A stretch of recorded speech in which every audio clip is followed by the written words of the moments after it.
Hello Taylor Library friends, and welcome to our Polar Express night. Tonight we're going to be reading you some stories, and we may have a visitor from a very special friend. So listen for the bells. You might have a bell in your treat bag if you picked it up, and shake that bell when you hear them, and maybe somebody special will be coming to visit. I hope that you enjoy our stories, and let's get started. I'm on my way, Taylor Library. I'll see you soon. Merry Christmas, everyone. Good evening, everyone. I'm Miss Deb, reading to you from the Taylor Library, and I'm going to read 2 Christmas Mice. It was the morning before Christmas. Anna Mouse, who lived in the hayfield south of Big Maple Tree, was setting up her Christmas tree in her parlor. First it wibble-wobbled to the right, then it wibble-wobbled to the left. Finally, it stood up straight.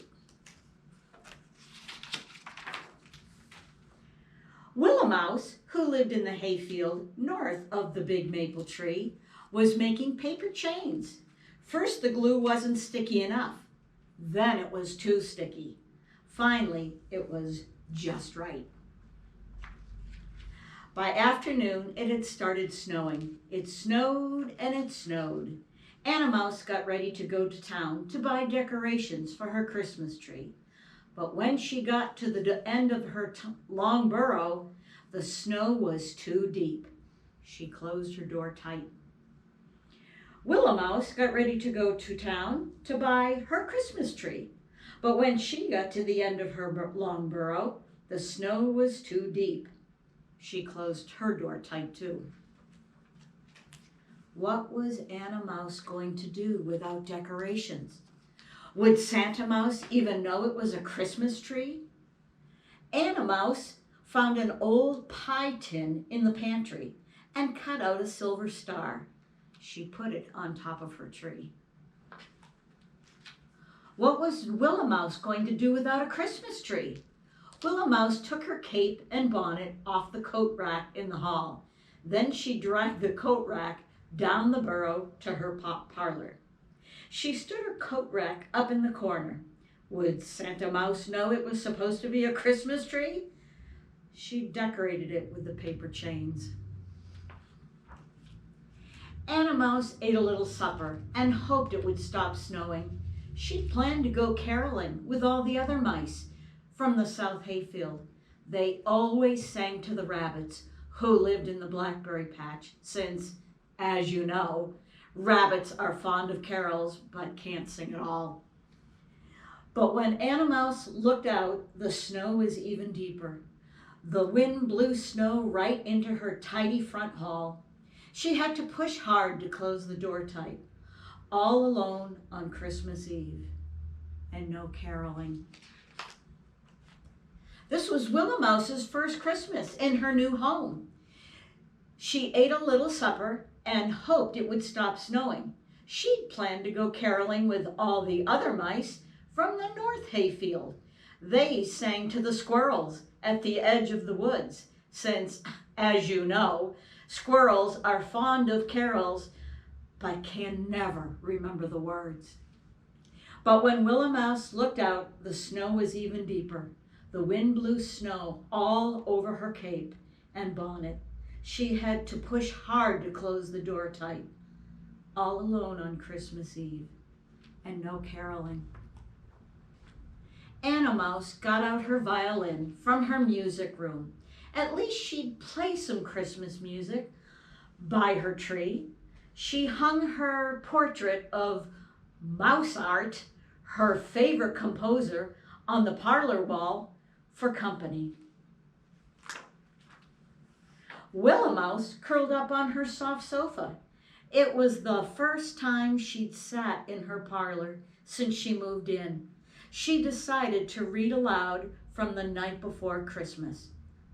'Twas the night before Christmas, when all through the house not a creature was stirring. But something was stirring. Willow Mouse looked up from her book. Something was happening on the other side of the parlor wall. But that couldn't be. Willow Mouse started reading again. Not a creature was stirring, not even a mouse. But now there was no mistaking it. First, there were some odd noises. Then there was some music. It was coming from right behind her portraits of Mozart, her favorite composer. Willow Mouse stood close to the portrait. Someone was playing Christmas carols on a violin. Willow Mouse lifted the portrait down and pressed her ear against the wall. Only a mouse could play that well. She tapped on the wall, but no one answered. She tapped again louder. Then she knocked with both paws. Still no answer. She spread some newspaper on the floor and started to dig. Anna Mouse finished playing Silent Night. But it wasn't a silent night at all. There was an odd scratching sound coming from the wall of her parlor, right behind her portrait of Mozart. Anna Mouse put down her violin and pressed her ear against the wall. It sounded like digging. Anna Mouse lifted the portrait off the wall. There was a hole in the wall, and peering through the hole was a friendly mouse face. It was Willow Mouse. Although the front door of Anna Mouse's burrow and Willow Mouse's burrow were far apart in different hayfields, their parlors were actually close together. Anna Mouse and Willow Mouse were neighbors, but they had never seen each other before. "A new friend for Christmas," cried Willow Mouse. "Let's take down the whole wall," cried Anna Mouse. So they did. Soon they had one big parlor with 2 fireplaces. They swept up the mess and put Anna Mouse's tree in the center of the room. They strung it with Willow Mouse's beautiful paper chain. The tree looked perfect. Anna Mouse and Willow Mouse stayed up late, dancing around the tree and singing carols. Fa-la-la-la-la. Then they fell asleep on Willow Mouse's soft sofa. And just in time, for Santa Mouse had arrived. He slid down Anna Mouse's chimney and found that he was in Willow Mouse's parlor too. He piled their presents under the tree. Anna Mouse and Willow Mouse are both still asleep. But since you are curious, here is what Santa brought them. Anna Mouse will get a silver violin charm on a pink silk ribbon. Willow Mouse will get a pink diary with a purple plume pen. And inside the big box with both of their names on it is a china tea set for 2. The end. Thank you. Hello everyone, I'm Miss Jennifer at the Taylor Library, and today I'm going to be reading you a book for Hanukkah. It's called Runaway Dreidel, and it's by Leslie Newman.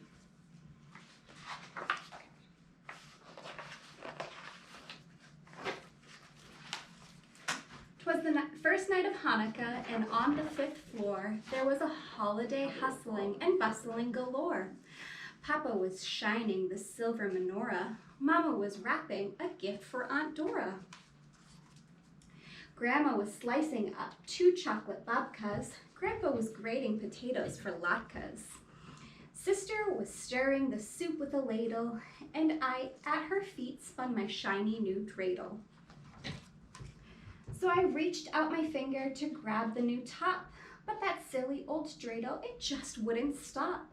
It spun round the kitchen and straight down the hall. It spun down the carpet and right up the wall.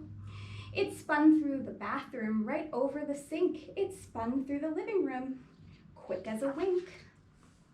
It spun towards the front door, which flew wide open as uncles and cousins and aunts poured inside. Runaway Dreidel, I tried to squeeze past, but it was no use, for that toy was too fast. It spun down the 4th floor past Mrs. Gray's wreath. It spun down the 3rd floor past Otto's sharp teeth. It spun down the 2nd floor past my friend Pete. It spun down the 1st floor and onto the street. My family and neighbors all took up the chase, but they were no match for that Dreidel's swift pace. It spun past the bakery right by the holla. The bakery was selling cheap 2 for the $1. It spun past the grocer, who gave us a treat to keep up our strength as we raced down the street. It spun past the shoe store and past the boutique. It spun past 2 delis, 1 kosher, 1 Greek. It spun over a taxi and under a truck. A cop tried to stop it, but she had no luck. It spun out of the city and on down the road, out into the country. It never once slowed. It spun past a barn, a horse and a cow. We kept up the chase, but couldn't stop now. It spun through the forest, past hundreds of trees. It just wouldn't stop, even though I said please. It spun through the valley, an inch out of reach. It spun through a clearing, then onto the beach. I ran after my dreidel, my feet in the sand. In a minute, my toy would be safe in my hand. But that dreidel just kept up its dizzy motion. It spun through the water right over the ocean. And then in a wink and a blink of an eye, my dreidel had spun itself up to the sky. It spun past the planets, it spun past the stars. At last it stopped spinning, a stone's throw from Mars. It sparkled and glittered and twinkled and shone like a jewel in the crown of a queen on a throne. We stared at my dreidel, our jaws all gone slack, until Mama said it was time to turn back. At home we ate latkes and lit the menorah, and then just for fun we danced the hora. We opened our presents and ate chocolate gelt. It was then that we noticed how tired we felt. My uncles and cousins and aunts turned to go, so we walked them outside to the street down below, where we said, standing under the star shining bright, Happy Hanukkah to all, and to all a good night. Thank you. Good evening, everyone. I'm Linda from the Taylor Library, and I'll be reading The Polar Express by Chris Van Allsburg. It's our favorite book every year when we do the Polar Express program here at the library. So we'll get started. There's our wolves out in the woods running along by the train. On Christmas Eve many years ago, I lay quietly in my bed. I did not rustle the sheets. I breathed slowly and silently. I was listening for a sound a friend had told me I'd never hear, the ringing bells of Santa's sleigh. There's no Santa, my friend said, but I knew he was wrong. Late that night, I did hear sounds, though not of ringing bells. From outside came the sounds of hissing steam and squeaking metal. I looked through my window and saw a train standing perfectly still in front of my house. There's our little friend there looking out the window. You heard the train stop in front of his house. There's the Polar Express. It was wrapped in an apron of steam. Snowflakes fell lightly around it. A conductor stood at the open door of one of the cars. He took a large pocket watch out of his vest, then looked up at my window. I put on my slippers and robe. I tiptoed down the stairs and out the door. All aboard, he said. Well, he said, are you coming? Where? I asked. Why, to the North Pole, of course, was his answer. This is the Polar Express. I took his outstretched hand and he pulled me on board the train. The train was filled with other children, all in their pajamas and nightgowns. We sang Christmas carols and ate candies with nougat centers as white as snow. We drank hot cocoa as thick and rich as melted chocolate bars. Outside, the lights of towns and villages flickered in the distance as the Polar Express raced northward.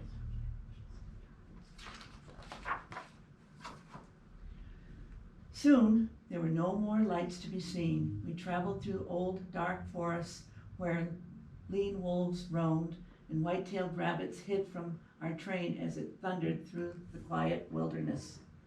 All our wolves, and there's our train, headed to the North Pole. We climbed mountains so high it seems we would scrape the moon, but the Polar Express never slowed down. Faster and faster we ran along, rolling over peaks and through valleys like a car on a roller coaster. There it is, way up, going up the top of the mountains. The mountains turned into hills, the hills to snow-covered plains. We crossed a barren desert of ice, the great polar ice cap. Lights appeared in the distance. They looked like the lights of a strange ocean liner sailing on frozen sea. There, said the conductor, there's the North Pole. There's the North Pole. We know who lives at the North Pole. The North Pole, it was a large city standing alone on top of the world, filled with factories where every Christmas toy was made. At first we saw no elves. They're gathering at the center of the city, the conductor told us. That is where Santa will give the first gift of Christmas. Who receives the first gift, I asked. The conductor answered, he will choose one of you. Here's all the elves, little red dots. Look, shouted one of the children, the elves. Outside we saw hundreds of elves as our train drew closer to this corner, to the center of the North Pole. We slowed to a crawl, so crowded were the streets with Santa's helpers. When the Polar Express could go no further, we stopped and the conductor let us outside. Oh, there he is. We pressed through the crowd to the edge of a large open circle. In front of us stood Santa's sleigh. The reindeer were excited. They pranced and paced, ringing the silver sleigh bells hung from their harnesses. It was magical. It was a magical sound like nothing I've ever heard. Across the circle, the elves moved apart and Santa Claus appeared. The elves cheered wildly. He marched over to us and pointed at me. Let's have this fellow here. He jumped up onto his sleigh. The conductor handed me up. I sat on Santa's knee and he asked, now, what would you like for Christmas? The little boy's going to get the first gift of Christmas from Santa.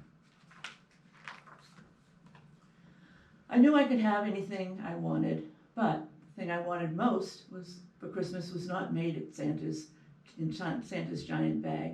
What I wanted more than anything was one silver bell from Santa's sleigh. When I asked Santa, he smiled. Then he gave me a hug and told an elf to go cut the bell from the reindeer's harness. The elf tossed it up to Santa. He stood holding the bell high above his head and called out, the first gift of Christmas. There, he's got the bell. The little boy's going to get it. It's a present. A clock struck midnight. As the elves roared their approval, Santa handed the bell to me, and I put it in my bathrobe pocket. The conductor helped me down from the sleigh. Santa shouted out the reindeers' names and cracked his whip. His team charged forward and climbed into the air. Santa circled over us once before he took off and disappeared into the polar sky. There he goes. As soon as we were back inside the Polar Express, the other children asked me to show them the bell. I reached into my pocket, but the only thing I felt was a hole. I had lost the silver bell from Santa's sleigh. Let's hurry outside and see if we can find it, one of the children said. But the train gave a sudden lurch and started moving. We were on our way home. It broke my heart to lose the bell. When the train reached my house, I sadly left the other children. I stood at my doorway and waved goodbye.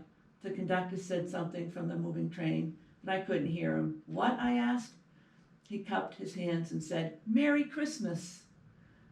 The Polar Express let out a loud blast of steam and whistled away. On Christmas morning, my little sister Sarah and I opened our presents. When it looked like everything had been unwrapped, Sarah found one last small box behind the tree. It had my name on it, and inside was a silver bell. There was a note. Found this on the seat of my sleigh. Fix that hole in your pocket. Signed, Mr. C. I shook the bell. It made the most beautiful sound my sister and I had ever heard. But my mother said, oh, that's too bad. Yes, said my father, it's broken. When I had shaken the bell, my parents could not hear the sound. But the kids could hear the sound, but Mom and Dad couldn't.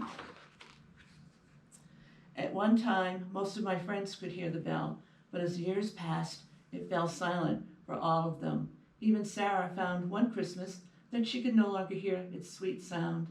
Though I've grown old, the bell still rings for me, as it does for all who truly believe. Thank you, and I think I'm hearing some bells far away, but I think they're getting closer to Taylor Library. Ho, ho, ho! Santa!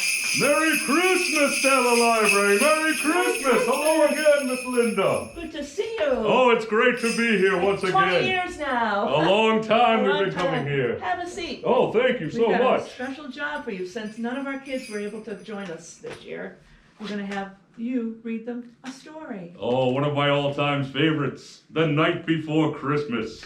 Let's enjoy this together. This is the one by Jan Brett, one of my all-time favorites. Oh, I'll have to take my gloves off, I think.